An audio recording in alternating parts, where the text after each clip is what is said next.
दोस्तों, प्रधानमंत्री इतनी जल्दी में क्यों दिख रहे हैं? आजकल बड़ी जल्दी जल्दी फैसले ले रहे हैं। कहीं गवर्नर हटा रहे हैं तो कहीं नए गवर्नर बना रहे हैं।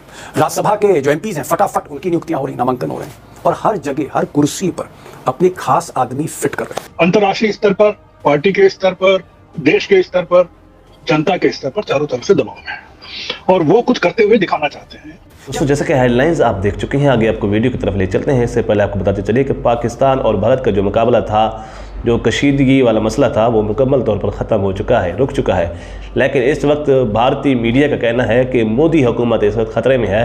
अनकरीब मोदी इस्तीफ़ा देने वाला है। मोदी इस वक्त नाअहल हो चुका है। आगे आपको वीडियो की तरफ ले चलते हैं। क्या वाकई रिटायरमेंट प्लान की तरफ मोदी बढ़ रहे हैं और उससे पहले बहुत से जो पेंडिंग मामले हैं उनको निपटाना चाहते हैं? और अगर 11 सितंबर को, अगली 11 सितंबर को मोहन भागवत जो 75 बरस के हो रहे हैं, अगर उन्होंने इस्तीफा दे दिया तो 7 दिन बाद 17 सितंबर को मोदी जी क्या फैसला लेंगे?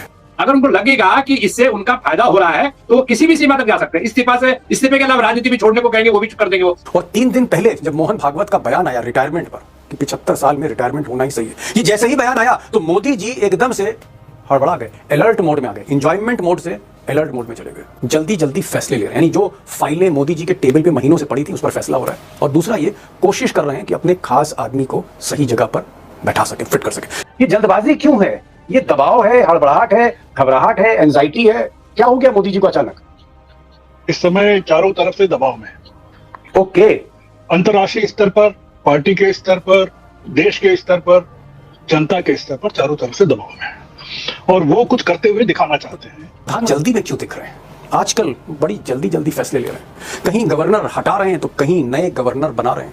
राज्यसभा के जो एमपीज हैं फटाफट उनकी नियुक्तियां हो रही, नामांकन हो रहे हैं और हर जगह हर कुर्सी पर अपने खास आदमी फिट कर रहे हैं। सवाल यह है कि इतनी हड़बड़ाहट में ये फैसले क्यों लिए जा रहे हैं? क्या वाकई रिटायरमेंट प्लान की तरफ मोदी बढ़ रहे हैं और उससे पहले बहुत से जो पेंडिंग मामले हैं उनको निपटाना चाहते हैं? और अगर 11 सितंबर को, अगली 11 सितंबर को मोहन भागवत जो 75 बरस के हो रहे हैं, अगर उन्होंने इस्तीफा दे दिया तो 7 दिन बाद 17 सितंबर को मोदी जी क्या फैसला लेंगे? दोस्तों, अचानक मोदी जी की ये जो हड़बड़ाहट है इसलिए चौंकाती है क्योंकि कुछ दिन पहले तक वो इंजॉयमेंट मोड में थे। मोदी जी इंजॉय कर रहे थे, कभी एक देश तो कभी दूसरे देश, कभी अफ्रीका तो कभी लैटिन अमेरिका, फिर वापस अफ्रीका, छोटे छोटे मुल्क, छोटे छोटे देश और अनजान से देश।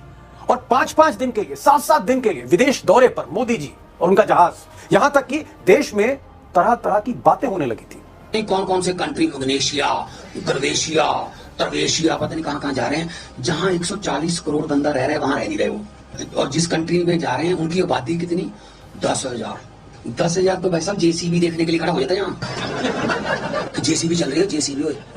तो कहां तो मोदी जी एंजॉयमेंट मोड में थे। और 3 दिन पहले जब मोहन भागवत का बयान आया रिटायरमेंट पर कि 75 साल में रिटायरमेंट होना ही सही है, ये जैसे ही बयान आया तो मोदी एकदम से हड़बड़ा गए, अलर्ट मोड में आ गए, एंजॉयमेंट मोड से अलर्ट मोड में चले गए।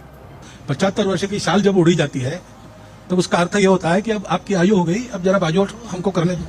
अब दोस्तों, भागवत के इस बयान के बाद जो अलर्ट मोड है मोदी जी का, उसकी 2 खासियत है। एक, जल्दी जल्दी फैसले ले रहे हैं, यानी जो फाइलें मोदी जी के टेबल पे महीनों से पड़ी थी उस पर फैसला हो रहा है। और दूसरा ये कोशिश कर रहे हैं कि अपने खास आदमी को सही जगह पर बैठा सके, फिट कर सके। जैसे मिसाल के तौर पर आज ही 3 गवर्नर हटा दिए, 3 नए बनाए।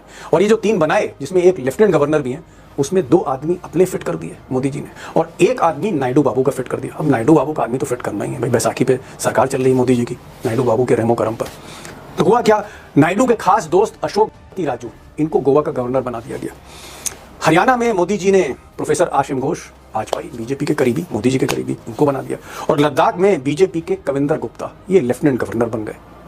और इससे पहले राज्यसभा में जो 4 एमपीज नॉमिनेट हुए, उसमें आप कह सकते हैं यूं तो चारों आदमी मोदी जी के जानने वाले थे, लेकिन 2 आरएसएस कोटे से थे और 2 मोदी जी के खास थे, जिसमें उज्जवल निगम, मुंबई के बड़े मशहूर फौजदारी के वकील हैं, इनको मोदी जी ने सेट कर दिया, राज्यसभा का एमपी बना दिया। और मोदी जी के एक बड़े प्रिय फॉरेन सेक्रेटरी, जयशंकर की बात नहीं कर रहा हूँ, एक और फॉरेन सेक्रेटरी मोदी जी के जो बड़े प्रिय थे, जिनका नाम है हर्षवर्धन श्रृंगला। अब हर्षवर्धन को भी उन्होंने राज्यसभा में एक सीट दे दी। यानी कुल मिलाकर मोदी जी की कोशिश है कि जो अपने आदमी हैं उनको जल्द से जल्द बर्थ देते जाओ। अब दोस्तों, बात यहीं खत्म नहीं हुई है। मोदी जी चाहते हैं, जिस तरह के संकेत मिल रहे हैं, कि मंत्रिमंडल में भी फेरबदल करें। यानी कुछ लोग जो मोदी जी के खास थे, जिनको अब तक वो ऑब्लाइज नहीं कर पा रहे थे, उनको वो मंत्री का स्वाद चखाना चाहते हैं। यानी आप आने वाले समय में मंत्रिमंडल में भी फेरबदल देखेंगे, जहां मोदी के कुछ लोग नए मंत्री बनेंगे। और यही नहीं, बीजेपी का जो संगठन है, पार्टी का संगठन है, वहां भी तेजी से बदलाव हो रहा है। प्रदेश अध्यक्ष बदले जा रहे हैं और हो सकता है कि नड्डा भी बदल दिए जाएं, कोई नया आदमी बीजेपी का नेशनल प्रेसिडेंट बने और वो भी मोदी जी का ही आदमी हो। अब दोस्तों जो बड़ा सवाल है, बिग क्वेश्चन है, वो ये है कि क्या वाकई मोदी जी रिटायरमेंट मोड में है और अपने बचे खुचे काम उनको कंप्लीट कर रहे हैं, उनको पूरा कर रहे हैं, जिन लोगों को अब तक सेट नहीं कर पाए उनको सेट कर रहे हैं, या फिर मोदी जी के दिमाग में कुछ और चल रहा है। अब दोस्तों इतने मुश्किल सवाल का कि मोदी जी के दिमाग में क्या चल रहा है, कोई एक्सपर्ट ही जवाब दे पाएगा जो मोदी जी को बरसों से रिसर्च करो मोदी जी पर। हमारे साथ आज श्रवण गर्ग होंगे, गुजरात में भी पत्रकारिता की, दिल्ली में भी पत्रकारिता की, मध्य प्रदेश में भी की, हिंदुस्तान के बहुत ही सीनियर जर्नलिस्ट हैं, मोदी जी को गुजरात से जानते हैं। मैंने आज उनको बुलाया, उनको सुनिएगा। और उसके साथ हमारे साथ उमाकांत लखेड़ा होंगे जो तकरीबन 30-32 वर्षों से हिंदुस्तान की पार्लियामेंट देख रहे हैं, बीजेपी पार्टी भी देख रहे हैं, आरएसएस पर भी नजर रखते हैं और बहुत ही क्रिटिकल हैं, बेखौफ बोलते हैं, डरते नहीं किसी से। तो आप लखेड़ा साहब को सुनिए, श्रवण गर्ग को सुनिए और पिक्चर क्लियर होगी मोदी जी के माइंड में चल क्या रहा है, 17 सितंबर को होने क्या वाला है। लखेड़ा साहब, मान लीजिए जिस तरह से मोहन भागवत ने कहा कि साहब 75 बरस के बाद अब चली चला की बेला होनी चाहिए, 75 बरस के बाद आदमी को रिटायर हो जाना चाहिए, जब वो शॉल ओढ़ ले दूसरे को मौका देना चाहिए। अगर 11 सितंबर को मिस्टर मोहन भागवत ने इस्तीफा दे दिया तो क्या मोदी पर दबाव होगा, क्योंकि 7 दिन बाद वो 75 बरस के पूरे हो रहे हैं, और क्या इसीलिए जल्दी जल्दी फैसले ले रहे हैं? देखिए मोदी क्या करते हैं, उनको अगर इससे फायदा हो रहा है इस्तीफा देकर के, वो इस्तीफा भी दे देंगे। अगर उनको फायदा दिख रहा है कि इससे उनका अगर उनको लगेगा कि इससे उनका फायदा हो रहा है तो वो किसी भी सीमा तक जा सकते हैं। इस्तीफे के अलावा राजनीति भी छोड़ने को कहेंगे, वो भी कर देंगे वो। लेकिन मुझे डाउट है उनकी जो प्लानिंग्स होती है उस पर डाउट होता है हर आदमी को। देश के लोग जो देश में वो जिस तरह से काम कर रहे हैं, उनकी नीतियां जिस तरह से संसद और संसद के बाहर, और जिस तरह से उनकी अलोकप्रियता लगातार घट रही है। और दोस्तों जैसा कि वीडियो आप देख चुके हैं कि मोदी हुकूमत को इस वक्त बहुत बड़ा खतरा है कि अनकरीब मोदी इस्तीफा देने वाला है। अगर आपको हमारी इसी तरह की वीडियो अच्छी लगती है तो हमारे चैनल को सब्सक्राइब ज़रूर करें और घंटी के बेल आइकन को भी ज़रूर दबाएं। अल्लाह ताला आपका और हमारा हामी नासिर।